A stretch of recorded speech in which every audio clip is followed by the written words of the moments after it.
Bismillahirrahmanirrahim. Alhamdulillahirabbil alamin. Allahumma shalli ala sayyidina Muhammad wa ala ali sayyidina Muhammad. Assalamualaikum warahmatullahi wabarakatuh. Halo teman-teman, apa kabar?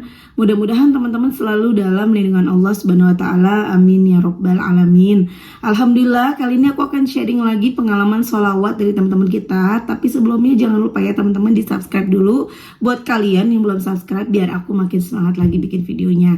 Nah, buat teman-teman yang punya testimoni sholawat, langsung aja kirimkan testimoni teman-teman ke 0813 15 43 0565. Buat teman-teman yang belum punya buku ini, jangan pernah lelah, ada nikmat di setiap sholawat. Ini buku pertama aku, harganya 55.000. Insya Allah buku ini bisa nambah semangat teman-teman dalam bersolawat. Kalau teman-teman mau beli, bisa ke Gramedia atau teman-teman bisa ke admin nomornya 0812 9875 7860, atau buat teman-teman yang mau beli di Shopee bisa klik linknya di deskripsi box. Oke, nah, langsung aja aku akan bacain testimoninya. Ini dari Mbak M di Kota J ya teman-teman ya. Assalamualaikum Mbak Mil. Waalaikumsalam. Saya M di J. Saya mau kasih testimoni sholawat Jibril dan Munjiat. Sebelumnya mau cerita sedikit Mbak Mel. Saat ini saya dan suami lagi terlilit hutang sekitar 100 jutaan. Hutang itu berupa hutang kartu kredit dan pinjol Mbak Mel. Awalnya pinjam karena posisi suami sakit jantung setahun yang lalu dan mulai banyak pengeluaran untuk obat bulanan, suntikan pengencer darah, dan pegangan uang saat suami dirawat dan untuk kebutuhan sehari-hari. Awalnya saya nggak tahu soal pinjol ini karena suami yang pinjam. Akhirnya saya tahu dan setelah dihitung-hitung jumlahnya bisa sekitar 100 jutaan. Rasanya saya bingung Mbak Mel, campur aduk, bingung karena saya secara finansial memang belum bisa bantu suami. Sebelumnya saya jualan kue bolu, donat secara online, tapi semenjak suami sakit saya fokus urus suami dulu karena kadang suka tiba-tiba kumat dan sesak Mbak Mel. Dan memang bolak-balik RS selama setahun belakangan ini. Singkat cerita, selama setahun ini kami terlilit hutang pinjol Mbak Mel dan harus bayar setiap bulan. Bahkan dalam sehari bisa bayar 3-4 aplikasi Mbak Mel yang jumlahnya tidak sedikit. Gaji suami habis untuk itu, belum lagi kebutuhan yang lain. Dan setiap suami kebingungan, pasti dia kumat sakit jantungnya dan harus rawat inap. Pada saat bulan Agustus tahun ini kami sudah mulai capek dan lelah, semua sudah habis untuk bayar-bayar pinjol. Dan setelah saya cari tahu, ternyata banyak yang gagal bayar dan lebih memilih untuk fokus memperbaiki keuangan dulu. Tapi dengan resiko didatangi debt collector dan mana kita di blacklist. Saat ini kami memilih untuk fokus dulu Mbak Mel untuk memperbaiki keuangan dan berusaha sebisa mungkin tidak menyentuh riba lagi. Nggak mau untuk gali lubang tutup lubang lagi. Lelah Mbak Mel rasanya. Saya harus berusaha kuat di depan suami yang punya sakit jantung. Saya harus bisa nguatin dia dan kasih semangat ke dia untuk terus kuat, untuk selalu berusaha sabar. Dia merasa bersalah ke saya Mbak Mel karena awalnya dia nggak bilang ke saya, takut saya pikiran juga. Dia nggak mau saya sakit. Saya bilang udah jalannya begini, udah jalannya kita dapat ujian begini, pasti ada hikmahnya. Saya cuma berharap apapun kondisinya dia selalu sehat terus Mbak Mel. Sudah dari bulan Agustus ini kami mulai berhenti dulu untuk bayar ini itu, mulai memperbanyak ibadah, tidak tunda waktu sholat, sedekah walaupun tidak seberapa. Dan puncaknya saat saya menemukan channel YouTube Mbak Mel. Mungkin sudah jalan dari Allah juga ya Mbak Mel. Selama 3 bulan keuangan drop banget Mbak Mel, tapi alhamdulillah ada aja rezeki Mbak Mel. Alhamdulillah saya dikelilingi orang-orang sahabat saya yang Masya Allah, orang-orang yang Masya Allah mereka sangat membantu sekali Mbak Mel. Ada yang ngasih uang 100.000 ke saya buat kebutuhan sehari-hari. Uangnya saya bagi 2 dengan suami. Selama 3 bulan ini benar-benar drop banget keuangan. Tapi alhamdulillah saya tetap bersyukur karena kami bisa lepas dari riba Mbak Mel. Waktu awal lihat channel Mbak Mel yang selalu bilang soal sholawat, saya awalnya baru memulai dengan sholawat Jibril. Makin kesini saya tambahkan dengan Munjiat karena bacaannya panjang dan saya belum hafal. Saya bacanya masih lihat tulisan Mbak. Tapi makin kesini Allah kasih kemudahan untuk saya menghafalnya dan alhamdulillahnya langsung dapat buktinya dari Allah Mbak Mel. Masya Allah, tabarakallah, di bulan Oktober tahun ini Mbak Mel saya mulai kuatin baca Munjiat dan sholawat Jibril. Tadinya baca sholawat Jibril 1000 naik jadi 2000, Munjiatnya 100, dan alhamdulillah saya rutinkan sholawat Jibril 5000 kali dan Munjiatnya 500 sampai 1000 kali sambil saya doa. Minta rezeki berupa uang, minta rezeki suami diberikan bonus dari kantor, dan rezeki itu dan rezeki itu insya Allah bisa untuk sedikit-sedikit melunasi hutang. Dalam seminggu saya rutinkan Mbak Mel, dan apa yang terjadi benar-benar dahsyat Mbak Mel. Suami benar-benar dapat bonus dari kantor Mbak Mel senilai 16 juta dan alhamdulillah bisa untuk mencicil hutang. Masya Allah, Allah benar-benar kabulkan doa saya Mbak Mel. Semoga hutang-hutang saya dan suami bisa cepat lunas ya Mbak, dan tidak menyentuh lagi yang namanya riba. Mbak Mel, mohon doanya ya Mbak. Mohon maaf sebelumnya Mbak untuk nama dan tempat saya minta tolong di blur ya. Terima kasih Mbak Mel untuk selalu tidak lelah memberi semangat untuk bersolawat. Semoga pahalanya mengalir terus untuk Mbak Mel dan sekeluarga, amin. Selalu dalam lindungan Allah dan dilimpahi berkah dan rezeki yang barokah dari Allah, amin. Sekian testimoni saya Mbak. Mbak Mel, maaf kalau kepanjangan. Wassalamualaikum. Masya Allah ya teman-teman. Waalaikumsalam. Masya Allah, the power of sholawat. Kita doakan semoga Mbak M di Kota J Allah lancarkan rizkinya, suaminya sehat terus ya Mbak, sehat semua sekeluarga, amin amin ya rabbal alamin. Pokoknya utangnya lunas sampai ke akar-akarnya. Masya Allah, Mbak M ini utang pinjolnya sampai 100 jutaan. Itu pasti gara-gara bunganya naik terus ya teman-teman ya. Teman-teman yang sekarang lagi ngalamin hal yang sama, ayo kuatkan diri, perbanyak baca sholawat, deketin diri kita ke Allah. Ketika kita punya masalah, artinya Allah kepengen banget kita datang. Mungkin selama ini kita jauh dari Allah, mungkin selama ini kita lupa, mungkin selama ini kita memang sholat, tapi sholat kita hanya sekedar ngegugurin kewajiban doang. Tapi sholat kita nggak pakai hati. Sholat kita asal, sholat kita nggak benar-benar datang ke Allahnya itu nggak dengan benar-benar. Sholat kita buru-buru karena banyak hal yang mau kita kerjain. Makanya sama Allah, ayo sini. Sama Allah dibiarin kita punya utang banyak supaya kita datang.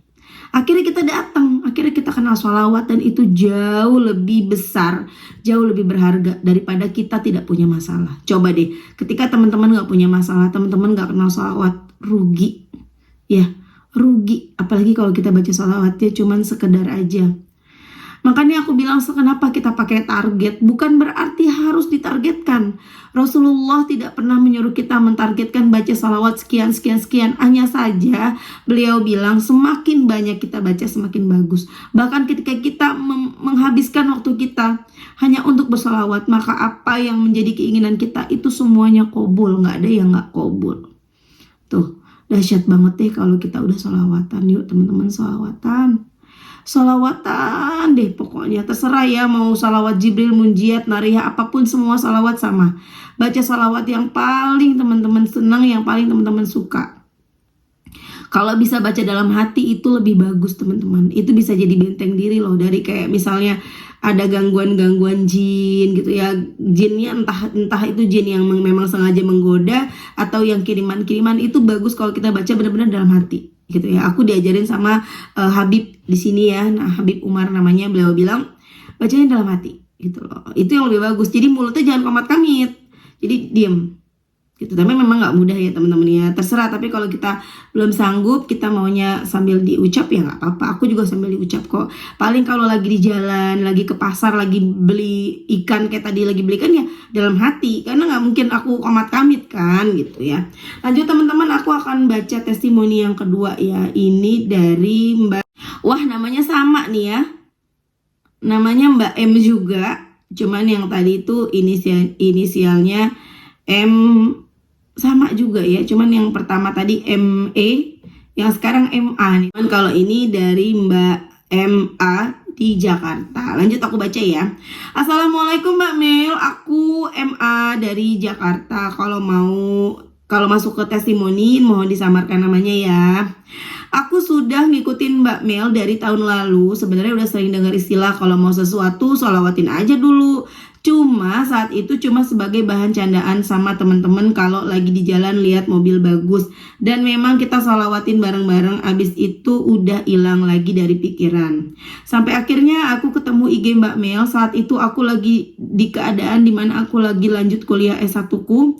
Dan ternyata aku kekurangan biaya untuk bayar kuliah. Sampai akhirnya aku memberanikan diri untuk pinjam di aplikasi online. Awalnya cuma 6 juta pinjamnya, tapi dengan gajiku yang saat itu 5 juta, terus kebutuhan semakin banyak, aku boros banget. Dan harus kirim uang tiap bulan ke keluarga di kampung. Karena aku merantau di Jakarta, kerja sambil kuliah, jadi uang gajiku nggak bisa menutup hutang pinjol dan nabung buat kuliah. Sampai akhirnya aku ada di titik dimana hutang pinjol aku angsurannya 1 bulannya pernah sampai 11 juta. Di situ aku nggak berani cerita ke siapa-siapa karena memang aku nggak terbiasa cerita ke orang tua juga kalau ada masalah. Dan di awal 2022 kemarin saya nemuin video IG-nya Mbak Mel soal sholawat. Dari situ aku mulai mengamalkannya walaupun belum istiqomah Mbak Mel. Kadang sehari 1000, kadang 500, kadang juga tiap hari enggak sama sekali. Dari situ sebenarnya sudah banyak keajaiban yang saya dapat dari amalan sholawat. Tapi saya masih ragu Mbak Mel, apakah benar ini keajaiban sholawat seperti yang teman-teman alami selama ini? Bulan April kemarin saya memutuskan resign dari kantor karena suatu hal, padahal gaji terakhir saya di sana 6 juta Mbak. Tapi itu juga tiap bulan habis untuk bayar pinjol dan harus pinjam lagi untuk biaya hidup ke depan. Alhamdulillahnya begitu saya resign, teman kantor di situ yang udah lama keluar ngajak untuk join bareng di usaha dia. Usahanya masih sejenis sama kantor aku ini Mbak Mel di bidang jasa konsultan keuangan. Di situ saya digaji sama dengan yang saya dapat di kantor lama. Alhamdulillah banget Mbak Mel, saya masih tetap bisa menyambung hidup. Setelah itu saya tetap mengamalkan sholawat tapi tetap aja masih belum istiqomah. Kalau ingat aja salawatnya, tapi Allah baik banget, Allah kasih aku rezeki dari pintu lain. Karena klien-klien aku di kantor lama pada tahu aku resign, beberapa dari mereka ada yang hubungin aku untuk bantu ngerjain laporan di perusahaan mereka. Dan itu nggak sedikit Mbak Mel, dari situ aku bisa dapat 6 jutaan dalam 1 bulan. Tapi ini hanya untuk 1 kali pekerjaan, bukan per bulan ya Mbak Mel. Teman kuliah aku juga lagi ngerintis usaha, dia minta aku yang pegang finance-nya. Alhamdulillah aku dapat gaji 2,5 juta per bulan Mbak Mel dari sini. Aku bener-bener bersyukur banget aku bisa pelan-pelan lunasin hutang pinjol aku Mbak Mel. Dan yang barusan kejadian Mbak Mel, akhir bulan ini aku harus lunasin pinjol aku totalnya 8 juta Mbak Mel. Dari gaji aku 6 juta ditambah yang 2,5 juta, alhamdulillah bisa kebayar. Tapi aku harus bayar buat kontrakan rumah, kirim orang tua, dan makan sehari-hari belum ada Mbak Mel. Setelah aku hitung-hitung uang aku hanya tersisa 400.000 untuk makan Mbak Mel. Hidup di Jakarta sebulan 400.000 mana cukup. Aku bertekad untuk gak pinjol lagi bulan ini. Semalam aku gak bisa tidur dari jam 12 malam sampai pagi sambil buka-buka kerjaan, sambil aku baca sholawat.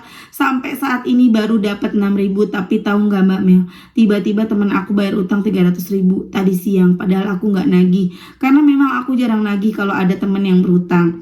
Dan barusan banget aku dapat transferan 1 juta Mbak Mel dari klien aku di kantor lama. Karena aku masih sering bantuin dia buat laporan. Sekarang aku percaya banget Mbak Mel kalau keajaiban sholawat itu nyata. Dan insya Allah mulai hari ini aku akan istiqomah Mbak Mel. Maaf ya Mbak Mel kalau panjang ceritanya, ini baru kejadian hari ini. Yang kemarin-kemarin tanpa aku sadari sudah banyak banget keajaiban-keajaiban sholawat yang aku dapat. Sekarang hutang pinjol aku sudah mulai berkurang Mbak Mel, tidak sebanyak dulu. Doain ya Mbak Mel biar hutang pinjol aku segera lunas. Aku bisa nabung buat lanjutin kuliah aku, sama nabung buat diri sendiri. Karena sampai saat ini umur 20 tahun aku belum punya tabungan apa-apa Mbak Mel. Makasih Mbak Mel, semoga Mbak Mel dan keluarga selalu dalam keadaan sehat, amin, dilindungi oleh Allah, dimudahkan rezekinya dan dimudahkan segala urusannya, amin amin ya robbal alamin. Dahsyat banget, sama-sama pinjol nih masalahnya ya, Masya Allah. Rezekinya lancar banget ya Mbak MA ya, dahsyat banget. Teman-teman udah deh sholawatan aja yuk, yang pada punya pinjol udah. Dan Mbak MA stop ya, stop riba lagi. Kan udah tahu ilmunya kan baca sholawat. Nanti ketika Mbak MA udah bingung nih, duit habis, mesti ngirim orang tua, duit habis, mesti buat makan, buat ongkos sehari-hari, langsung aja ambil tasbihnya, baca sholawat, baca Quran, baca Yasin, baca Wakiyah, atau baca 1 juz ya. Insya Allah akan ada jalan dari Allah. Allah gak akan ngebiarin kita susah. Jangan coba-coba ngeriba lagi, udah capek. Ingat teman-teman, siapapun, gak cuma buat Mbak MA, kalau kita ya mau ngelakuin riba karena kita udah mentok, sana sini gak ada yang bisa bantu, kita udah mentok, kita harus beli sesuatu, kita harus bayar sesuatu, jangan sampai kita riba ya. Ketika kita mau riba, yang kita ingat apa? Ketika kita riba, teman-teman, Itu bukan solusi, itu adalah malapetaka. Ketika kita mau lakuin riba, ingat, ketika kita sudah melakukan dosa riba, rezeki kita akan seret. Ketika kita udah nyoba, kita merasa ya udah deh nggak ada jalan lain, udah ambil riba.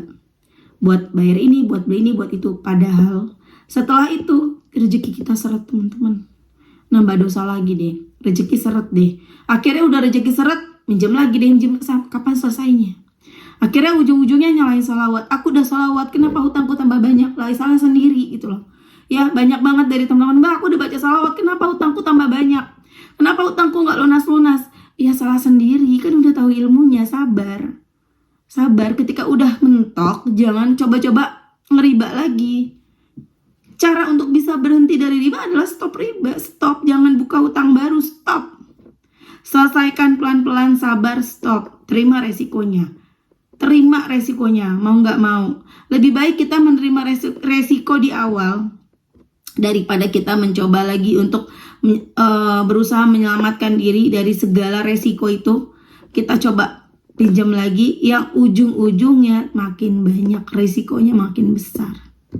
Dosa lagi, tambah seret, mau sampai kapan? Kita kan nggak tahu umur kita sampai kapan, teman-teman. Jangan sampai nauzubillah kita meninggalkan dunia ini, kita meninggal, kita kembali kepada Allah dengan kita masih banyak hutang. Jangan sampai. Ya teman-teman ya, ingat itu. Ketika teman-teman udah mentok, ingat, oh dosa riba ini akan buat aku makin jadi seret. Rezeki gue kan seret. Udah, baca salawat. Ya, terserah salawat apa, targetin. Walaupun tidak ada suruhan targetin, gak ada, Rasulullah gak nyuruh. Tapi dengan target, itulah cara aku ya teman-teman ya. Cara aku supaya istiqomah. Kalau nggak gitu nggak bisa istiqomah. Kalau cuma seingatnya doang nggak bisa istiqomah teman-teman. Ya kecuali teman-teman yang memang udah biasa tanpa ditarget tapi istiqomah setiap hari baca sepanjang waktu, itu bagus. Tapi buat orang-orang yang seperti aku yang nggak bisa, ya harus target. Gak usah banyak-banyak. Misalnya target sehari 1000 salawat Jibril, ya udah 1000 aja terus. Nanti dengan sendirinya akan bertambah kok. Ya contohnya suami aku. Dulu suami aku itu kalau baca salawat 1. Udah berapa 1? Berat banget gitu, buat ke 10, 100 ribu tuh berat ya. 1, lama-lama 3. Dan ketika sudah mulai, akhirnya aku suruh baca, ayo banyak, kalau mau beli mobil cash ayo. Akhirnya dia coba baca, dapat 5 ribuan, 3 ribu, 4 ribu, abis udah dapat mobilnya, dia istiqomahnya 1000 aja. Jadi setiap abis sholat dia tuh udah 200 sholawat. Jadi 5 kali sholat dia 1000. Dia seperti itu teman-teman, istiqomah dia seperti itu. Dan alhamdulillah di tahun ini dia istiqomahnya 3000. Jadi dia pokoknya udah dia target 3000, tapi dia nggak pernah pakai tasbih teman-teman. Dia ingat aja hitungannya gitu. Jadi setiap habis sholat sekian gitu. Masya Allah teman-teman, the power of sholawat. Teman-teman ayo jangan sampai nggak sholawatan. Rajin sholawatan, nanti disenengin loh sama atasannya, disenengin sama temen-temennya. Pokoknya beda aja deh orang yang sholawatan mah ya. Dan kalaupun kita kan manusia nggak sempurna ya, kita pasti punya sifat-sifat buruk, kita punya sifat-sifat yang jelek. Misalnya kita hobinya ngegibah, itu kita akan berubah. Kita hobinya nyinyir, kita akan berubah. Kita hobinya membanding-bandingin hidup kita sama orang, kita julid sama orang, kita suka iri sama orang, itu akan berubah dengan sendirinya. Dengan kita rajin bersolawat, pikirannya jadi tenang, hatinya jadi tenang, kemudian kita jadi orang yang bisa lebih sabar, nggak apa-apa nggak sabaran, kita jadi bisa lebih sabar, bisa menahan diri. Tuh the power of sholawat. Dan yang paling kerennya lagi, kita jadi orang yang berprasangka baik. Kita sudah terbiasa berprasangka baik sama Allah, dan kita jadi orang yang positive thinking dengan segala keadaan. The power of salawat, Masya Allah, jangan pernah lelah karena ada nikmat di setiap salawat. Terima kasih ya teman-teman menonton, semoga bermanfaat dan jadi motivasi buat teman-teman. Kita doakan semoga yang ngasih testimoni hari ini Allah lunaskan hutangnya, Allah kabulkan doa-doanya, Allah beri kesehatan, umur yang barokah. Begitu juga dengan teman-teman yang nonton, semoga teman-teman segera lunas hutangnya, diijabah doa-doanya, dan selalu istiqomah ya teman-teman ya. Dan kita semua selalu dalam lindungan Allah. Amin amin ya rabbal alamin. Assalamualaikum warahmatullahi wabarakatuh.